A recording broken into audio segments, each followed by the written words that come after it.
بسم اللہ الرحمن الرحیم۔ حضور کا چاند کو دو ٹکڑے کرنے کا واقعہ۔ یہ واقعہ اس وقت کا ہے جب حضور مکہ میں لوگوں کو اسلام کی دعوت دے رہے تھے۔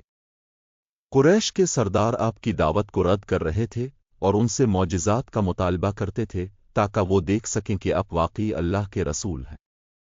ان لوگوں میں ابو جہل اور دیگر قریش کے بڑے سردار شامل تھے جو یہ چاہتے تھے کہ اگر حضرت محمد اللہ کے سچے نبی ہیں تو وہ کوئی ایسا معجزہ دکھائیں جو ان کے ایمان کو پختہ کر سکے۔ قریش کا مطالبہ۔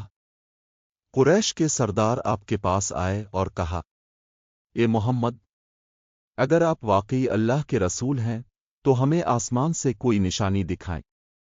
انہوں نے خصوصاً چاند کو دو حصوں میں تقسیم کرنے کا مطالبہ کیا۔ وہ سمجھتے تھے کہ یہ ایک بہت بڑا معجزہ ہوگا جسے عام انسان نہیں کر سکتا، اور اگر یہ معجزہ ہوا تو وہ ایمان لے آئیں گے۔ دعا اور اللہ سے مدد۔ حضور نے اللہ تعالیٰ سے دعا کی کہ قریش کی ہدایت کے لیے انہیں چاند کو دو ٹکڑوں میں تقسیم کر کے دکھایا جائے۔ اللہ تعالیٰ نے آپ کی دعا کو قبول کیا اور یہ معجزہ عطا کیا۔ چاند کا دو ٹکڑے ہونا۔ ایک رات جب چاند پوری آب و تاب کے ساتھ چمک رہا تھا، حضور نے اللہ کے حکم سے اپنی انگلی کے اشارے سے چاند کی طرف اشارہ کیا۔ چاند فوراً اللہ کے حکم سے دو حصوں میں تقسیم ہو گیا۔ ایک ٹکڑا پہاڑ کے ایک جانب اور دوسرا ٹکڑا دوسری جانب نظر آنے لگا۔ یہ معجزہ اتنا واضح تھا کہ تمام موجود لوگوں نے اسے دیکھا۔ قریش کی حیرت اور انکار۔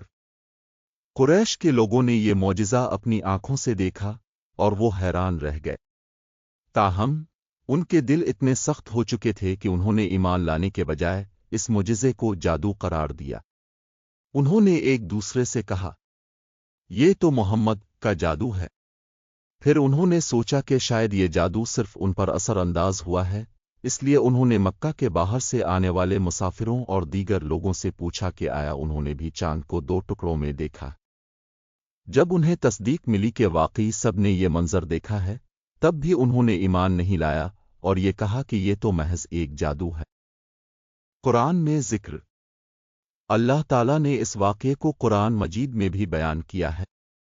سورہ القمر کی پہلی آیات میں ارشاد ہوتا ہے، قیامت قریب آ گئی اور چاند دو ٹکڑے ہو گیا، اور اگر وہ کوئی نشانی دیکھیں تو منہ موڑ لیتے ہیں اور کہتے ہیں کہ یہ تو ہمیشہ کا جادو ہے۔ سورۃ القمر 1-2۔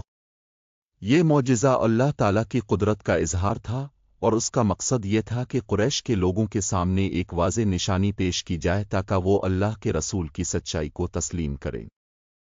لیکن قریش کے سردار اپنے کفر اور ہٹ دھرمی میں اس قدر آگے بڑھ چکے تھے کہ انہوں نے اس معجزے کو جادو کہہ کر رد کر دیا۔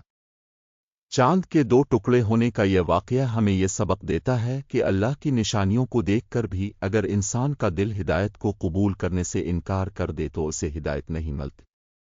حضور نے قریش کے لوگوں کو ہر ممکن طریقے سے حق کا راستہ دکھایا، لیکن ان کی ضد اور تکبر نے انہیں ایمان سے دور رکھا۔ یہ معجزہ آج بھی اسلام کی صداقت کی ایک بڑی دلیل ہے اور ہمیں یاد دلاتا ہے کہ اللہ ہر چیز پر قادر ہے۔